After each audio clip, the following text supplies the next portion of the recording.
Answer questions that were with in your text और poem. ठीक है, जो आपकी पोइम के अंदर थे विद इन द टेक्स्ट जो क्वेश्चंस होते हैं, let's discuss it at first, right. And after that we are going to start a grammar portion. All right, so this scenario is going to be very much exciting, right? So just be vigilant and stay active. So answer questions are: who wrote this poem? Right, this poem has been written by Dr. Hartman.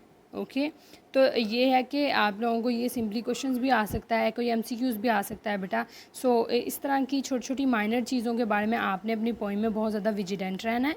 ठीक है, कि poem किसने लिखी है और poem का जो है वो इनर और बीनेथ मीनिंग क्या है. इस तरह की जो चीज़ें होती हैं ना, वो हमें बहुत ज़्यादा हेल्प आउट करती हैं चीज़ों के डीप मीनिंग को अंडरस्टैंड करने में, right.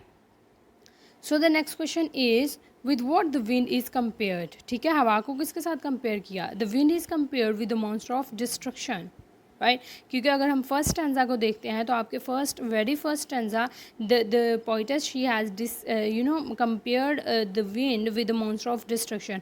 Y she has compared it with this kind of figure? वो इसलिए किया है because there she wants to tell us about how much a thing of beauty specially, right, how much a thing of beauty can be disastrous at times. ठीक है, जो thing of beauties होती हैं या ब्यूटी होती है वो हमेशा जो है वो बहुत ज़्यादा अपीलिंग नहीं होती. ज़रूरी नहीं है कि हर चीज़ जो है वो हमें काम और पीस और स्टिलनेस दे, but sometimes the beautiful things are also disastrous ones. And I just remember one quote that was said by some random author. उसने क्या कहा था? The beauty is dangerous, right? And I think so here in the very first stanza we can totally agree with that person whoever have told us this quote. Okay, next one is where from wind come. Wind comes from vales and valleys. हमें पता है जी कि जो wind है वो कहाँ से आई है? वेल से आई है, वादियों से आई है. ऑब्वियसली वो वेल से आ रही है और वैली से आ रही है. ठीक है, जो सरसब्ज जो है वो हमारी वादियाँ होती हैं वहाँ से आती हैं और वेल से. Explain. Its centre is in truth. ठीक है, वो कह रहा है जी कि ये जो हमारे पास एक फ्रेज़ है इसको एक्सप्लेन किया जाए. The destruction is not the main object of the wind. Its centre brings peace and calm for everything. अब वो हमें देखें, ये नेक्स्ट स्टैंजा की लाइन है. अगर हमने पोइम पढ़ी है, if you people have ponder upon it और if you people have understand it to its core, तो आपको याद होना चाहिए कि ये वाली जो लाइन थी ये हमारे सेकंड स्टैंजा में थी. ठीक है, अब सेकंड स्टैंजा में उसने क्या कहा था? The destruction is not the main object of the wind. ठीक है, तो ये वाली लाइन का मतलब ही क्या था जी कि इसकी जो हकीकत है वो सिर्फ यही नहीं है. ठीक है, इसकी जो हकीकत है वो क्या है? Its centre is in the truth. इसकी जो हकीकत है वो इस जो है बात में है, या इसका जो मरकज़ी नुक्ता है वो इस सच्चाई में है. कहाँ पे है जी? That it brings peace and calm for everything. सच्चाई उसकी असल में ये है, but at times it acts like this. ठीक है ना, एट टाइम्स जो है वो इस तरह से एक्ट करती है. ओके जी, नेक्स्ट हमने देखना है कि हमारे पास जो लाइंस आती हैं या जो हमारे पास जो है वो नेक्स्ट क्वेश्चन आता है वो कौन सा है. ओके जी, नेक्स्ट जो हमारे पास क्वेश्चन है वो क्या है? What are gentle whispers, right.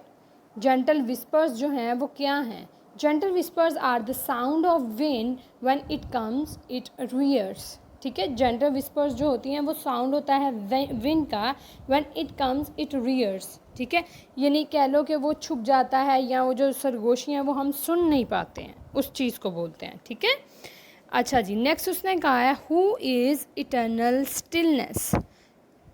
कौन है जी? Bright blue sky is eternal stillness and that is always still from thousand of years.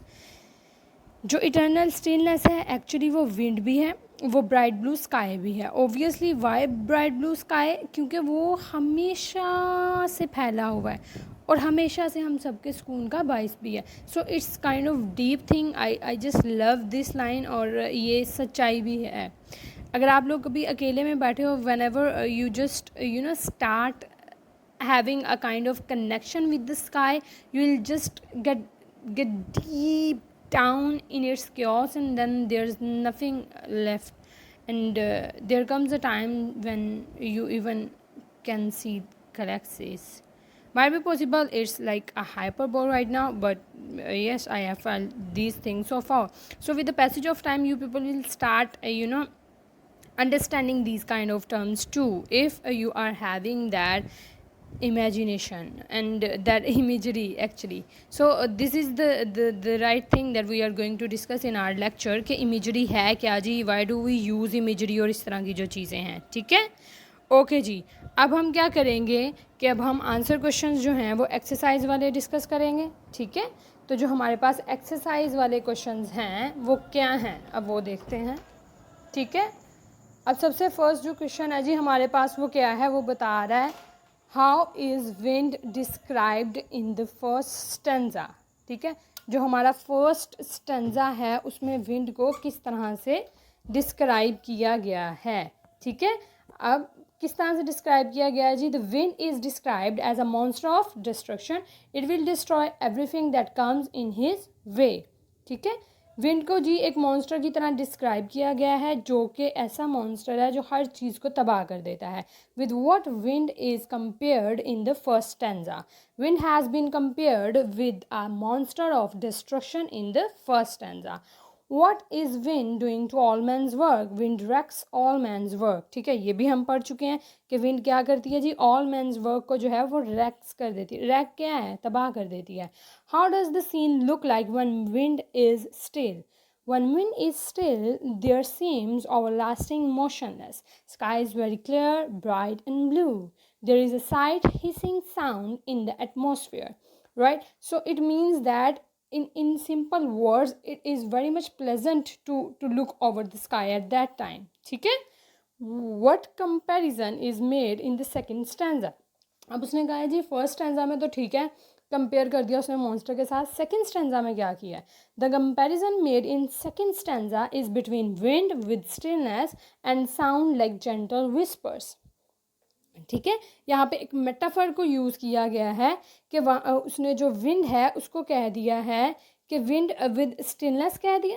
ठीक है, एग्जैक्ट स्टिलनेस के साथ उसको जो है वो कंपेयर कर दिया. And at the same time the poetess she has used simile as well where she has compared it to gentle whispers. ठीक है, कि we can we just those whispers are unimportant for us. वो क्यों कहती है जी हमारे लिए वो unimportant है, because those are whispers. ठीक है, and sometimes the beautiful things we cannot get the deeper meaning of them. For example, if we are seeing a flower, we are seeing it, we just wanna pluck it. 90% of the people, they're gonna just pluck a beautiful red rose, red blood rose, right? Why? Because might be possible we are the kind of nature or creature who just want to destruct the beauty rather than just admiring that beauty. We love to destruct it. That's all. So I hope all